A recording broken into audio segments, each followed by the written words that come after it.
R L C series സർക്യൂട്ടാണ് അടുത്ത പറയാൻ പോകുന്നത്. വളരെ ഇമ്പോർട്ടൻ്റ് ആയിട്ടുള്ള ഒരു ടോപ്പിക്കാണ്.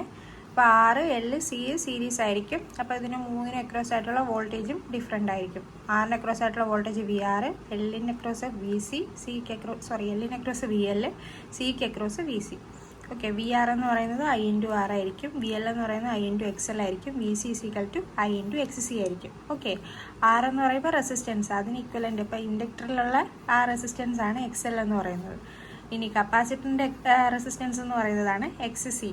ഓക്കെ, ഇപ്പം നമ്മൾ ഇത് വരച്ച് കഴിഞ്ഞിട്ട് ഇതേപോലെ ഒരു ഫേസർ ഡയഗ്രാം വരയ്ക്കണം. ഫേസർ ഡയഗ്രാം ഒന്നുമില്ല, നമ്മളിവിടെ കറണ്ടാണ് എടുത്തത്.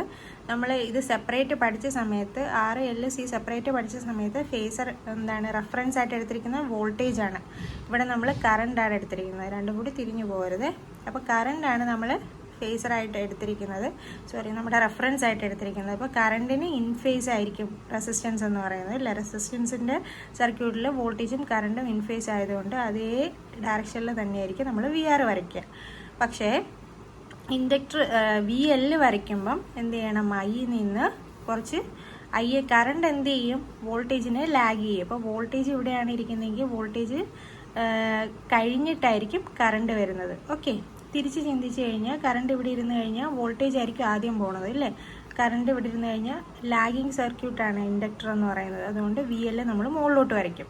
കപ്പാസിറ്റർ ആണെങ്കിലോ ലീഡ് ചെയ്യും, അല്ലേ? കറണ്ട് ലീഡ് ചെയ്യും വോൾട്ടേജിനെ. അപ്പം വോൾട്ടേജ് എന്ന് പറയുന്നത് പതിയെ വരത്തുള്ളൂ, കറണ്ടാണ് ആദ്യം പോണത്. മനസ്സിലായോ? അപ്പോൾ കറണ്ട് ഇവിടെ വരച്ചു കഴിഞ്ഞാൽ കറണ്ടിനെ ലാഗ് ചെയ്തുകൊണ്ടാണ് വി സി വരയ്ക്കുക. മനസ്സിലായെന്ന് വിശ്വസിക്കുന്നു. വി എല്ലും വി സിയും നമ്മളെപ്പോഴും ഓപ്പോസിറ്റ് ആയിട്ട് ആയിരിക്കും വെച്ചിരിക്കുക. ഈ കണ്ടീഷനിൽ വി എൽ എന്ന് പറയുന്ന വോൾട്ടേജ് വി സിനേക്കാളും കൂടുതലാണെന്നാണ് എടുത്തിരിക്കുന്നത്. അപ്പം നമ്മൾ എന്ത് ചെയ്യും, ഇതിനെ അങ്ങ് മുകളിലോട്ട് കൊണ്ടുപോയി. ഇതിനെ നേരെ മുകളിലോട്ട് കൊണ്ടുപോയി കഴിഞ്ഞാൽ ഈ ആക്സിസിൽ രണ്ടും കൂടി വരുമല്ലോ. അപ്പം എന്താ, ഈ വരുന്ന ആ വോൾട്ടേജിനെ നമ്മൾ പറയുക V L minus V C എന്നാണ് പറയുക. ഓക്കെ, അത് നമ്മൾ ഇങ്ങോട്ട് വരച്ചു, അതിനെ ഒരു ട്രയാങ്കിൾ ആക്കി. അപ്പോൾ ഇതിൻ്റെ വെക്ടർ സം എടുക്കാൻ വേണ്ടിയിട്ടാണ് ഈ ട്രയാങ്കിൾ ആക്കിയത് കേട്ടോ. ഈ വി എൽ മൈനസ് വി സിയും വി ആറിൻ്റെയും കൂടി വെക്ടർ സം ആയിരിക്കും വി. ഓക്കെ, അപ്പം വിനെ നമ്മളിവിടെ ഇങ്ങനെ ഒരു ട്രയാങ്കിൾ ഫോം ചെയ്ത് കഴിഞ്ഞാൽ ഇത് വി ആയിരിക്കും. ഈ ഹൈപ്പോട്ടനസ് എന്ന് പറയുന്നത് വി ആയിരിക്കും, ഇതെന്ന് പറയുന്നത് V L minus V C ആയിരിക്കും, താഴെ വി ആറും ആയിരിക്കും. ഓക്കെ, ഇനി നമ്മൾ പൈതഗോറസ് തിയറം അപ്ലൈ ചെയ്യത്തേ ഉള്ളൂ. അപ്പോൾ ഇവിടെ എഴുതിയിട്ടുണ്ട്. നമ്മൾ ഏത് കണ്ടീഷനിലാണ് ചെയ്യുന്നതെന്ന് വെച്ചാൽ വി എൽ വി സിനേക്കാളും കൂടുതലായിരിക്കും എന്നുള്ള കണ്ടീഷനിലാണ് നമ്മളിത് വരച്ചിരിക്കുന്നത് എന്നാണ് പറഞ്ഞിരിക്കുന്നത്. ഓക്കെ, അപ്പോൾ ഇതൊക്കെ തന്നെ വെച്ചിട്ട് നമുക്ക് ഐൻ്റെ ഇമ്പിഡൻസ് ട്രയാങ്കിൾ ഇതിൽ നിന്ന് തന്നെ ഫോം ചെയ്യാം. വി എല്ലിന് പകരം ഇവിടെ എക്സ് എൽ എന്ന് എഴുതുക, വി എൽ മൈനസ് വി സിക്ക് പകരം X L minus X C എന്ന് എഴുതുക. ഇവിടെ അതേപോലെ വി എൽ മൈനസ് വി സിക്ക് പകരം X L minus X C എന്ന് എഴുതുക. വി ആറിന് പകരം ആർ എഴുതുക. എന്നിട്ട് എന്ത് ചെയ്യുക, വിക്ക് പകരം ഇവിടെ നമുക്കറിയാം ഇസഡ് ആയിരിക്കും വരിക. ഓക്കെ, അതാണ് ഇമ്പിഡൻസിൻ്റെ ഫേസർ ഡയഗ്രാം. ഇമ്പിഡൻസ് കണ്ടുപിടിക്കുമ്പോൾ ഉള്ള ഫേസർ ഡയഗ്രാം ഇങ്ങനെയായിരിക്കും വരിക. ഓക്കെ, ഇനി ഇതാണ്ട് ഈ ട്രയാങ്കിളിൽ നിന്ന് നമുക്ക് വിൻ്റെ ഇക്വേഷൻ എഴുതാം. V square is equal to V L minus V C the whole square plus V R square. Okay, അതിൽ നിന്ന് ഐ ഇൻറ്റു ആർ എന്നുള്ള, ഞാനിത് ചുരുക്കിയിട്ടാണ് പറഞ്ഞിരിക്കുന്നത്. ഐനെ നമ്മൾ കോമൺ എടുത്ത് വെളിയിലാക്കി. അപ്പോൾ ഇവിടെ എങ്ങനെയാണ് വരിക, V R square plus V L minus V C the whole square എന്ന് പറയാം. അപ്പം വി ആറിന് പകരം നമുക്ക് ഐ ഇൻറ്റു ആർ എന്ന് എഴുതാം, പ്ലസ് വി എല്ലിന് പകരം ഐ ഇൻറ്റു എക്സ് എൽ എന്ന് എഴുതാം, minus I into X C the whole square എന്ന് എഴുതാം. അതിൽ നിന്ന് ഐനെ വെളിയിലെടുത്ത് കഴിഞ്ഞാൽ അത് ഇങ്ങനെ വരും, V is equal to I into root of R square plus X L minus X C the whole square. Okay, അപ്പോൾ അതിൽ നിന്ന് ഐൻ്റെ ഇക്വേഷൻ എന്ന് പറയുന്നത് വി ബൈ ഇതായിരിക്കും, root of R square plus X L minus X C the whole square. നിങ്ങളിത് എന്തായാലും പഠിച്ചേ പറ്റുള്ളൂ. V is equal to I into root of R square plus X L minus X C the whole square എന്നുള്ളത് മസ്റ്റായിട്ടും പഠിച്ചേ പറ്റൂ, കാണാതെ പഠിച്ചേ പറ്റൂ കേട്ടോ. അപ്പോൾ അതിൽ നിന്ന് നമുക്ക് V I is equal to V by root of R square plus X L minus X C the whole square എന്ന് വരും. ഈ ടേമിനെ നമ്മൾ വിളിക്കുക ഇസഡ് എന്നാണ്. ഓക്കെ, വി ബൈ ഇസഡ് എന്ന് നമുക്ക് എഴുതാം. അപ്പോൾ അതിൽ നിന്ന് Z square is equal to R square plus X L minus X C the whole square എന്ന് വരും.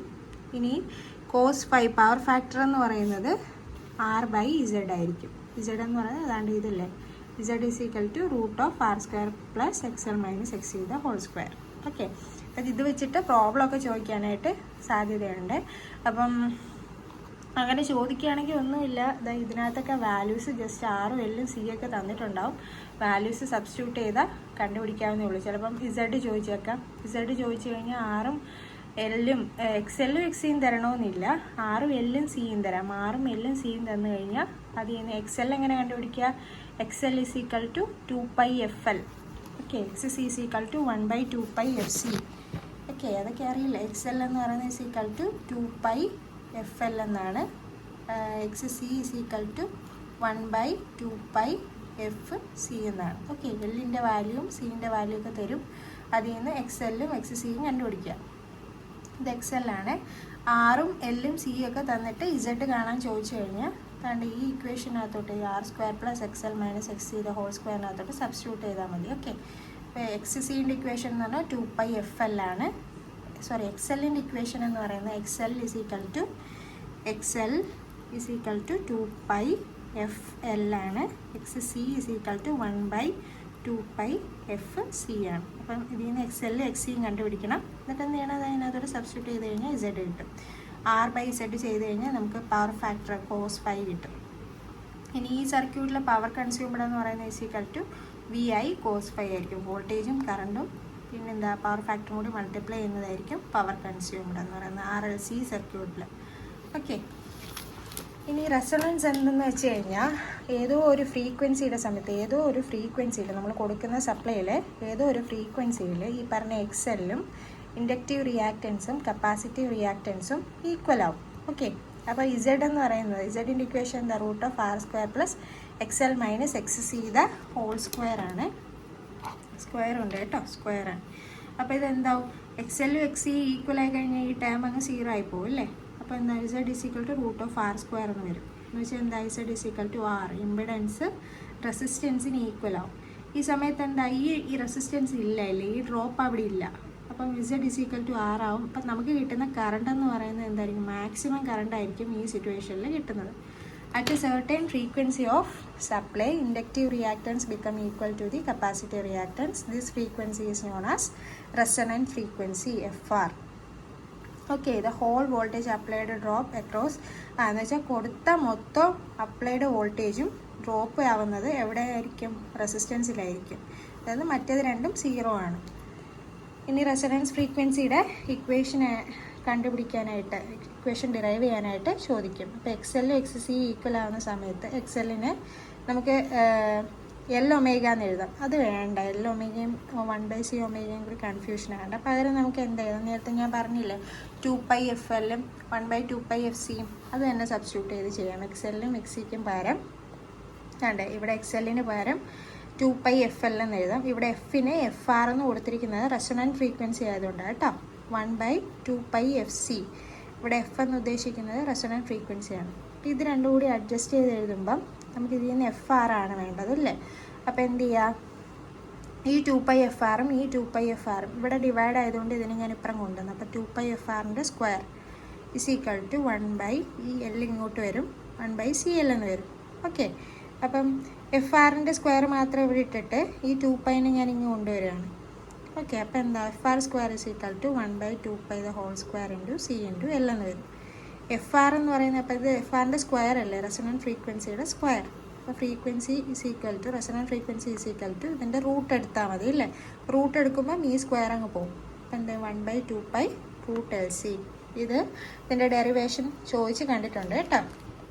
അപ്പോൾ എന്തായിരിക്കും? എക്സെല്ലും എക്സി ഈക്വൽ ആവുന്ന സമയത്താണ് resonant frequency.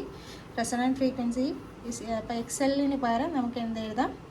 Excel is equal to 2πfl എന്ന് എഴുതാം. Is equal to 1/2πfc. Okay, ഈ എഫിന് പകരം FR എന്ന് കിട്ടും, ഇവിടെ FR എന്ന് കിട്ടും. ഓക്കെ, ഈ FR ഇവിടെ ഓൾറെഡി ഉണ്ട്, ഇവിടെ ഉണ്ട്, ഇതിനെ ഇങ്ങനെ കൊണ്ടുവരിക. അപ്പോൾ 2πfrൻ്റെ square is equal to 1/L into C എന്ന് വരും അല്ലേ? അതിൽ നിന്ന് FRൻ്റെ സ്ക്വയർ കണ്ടുപിടിക്കണം. 1/L into C. 2π സ്ക്വയറിനെ ഇങ്ങോട്ട് കൊണ്ടുവന്നു 2π ഹോൾ സ്ക്വയർ എന്ന് എഴുതി അല്ലേ? FRൻ്റെ square is equal to 1/LC into 2πൻ്റെ സ്ക്വയർ. ഓക്കെ, ഇനി FRൻ്റെ സ്ക്വയർ ആയിരുന്നു, FR ആക്കാൻ വേണ്ടിയിട്ട് നമ്മളതിൻ്റെ റൂട്ട് എടുത്തപ്പോൾ ഈ സ്ക്വയർ അങ്ങ് പോയി 1/2π √LC എന്നുള്ളത്. ഇമ്പോർട്ടൻ്റ് ആണ്. ഇത് വെച്ചിട്ട് പ്രോബ്ലം ചോദിക്കാം. റെസൊണൻറ്റ് ഫ്രീക്വൻസിയുടെ ഇക്വേഷൻ പഠിക്കുക. ഇത് വെച്ചിട്ടുള്ള പ്രോബ്ലം ചോദിച്ചു കഴിഞ്ഞാൽ എല്ലിൻ്റെയും സീൻ്റെയും വാല്യൂ തന്നിട്ട് പ്രോബ്ലം ചോദിച്ചു കഴിഞ്ഞാൽ സബ്സ്റ്റിറ്റ്യൂട്ട് ചെയ്താൽ മാത്രം മതി കേട്ടോ.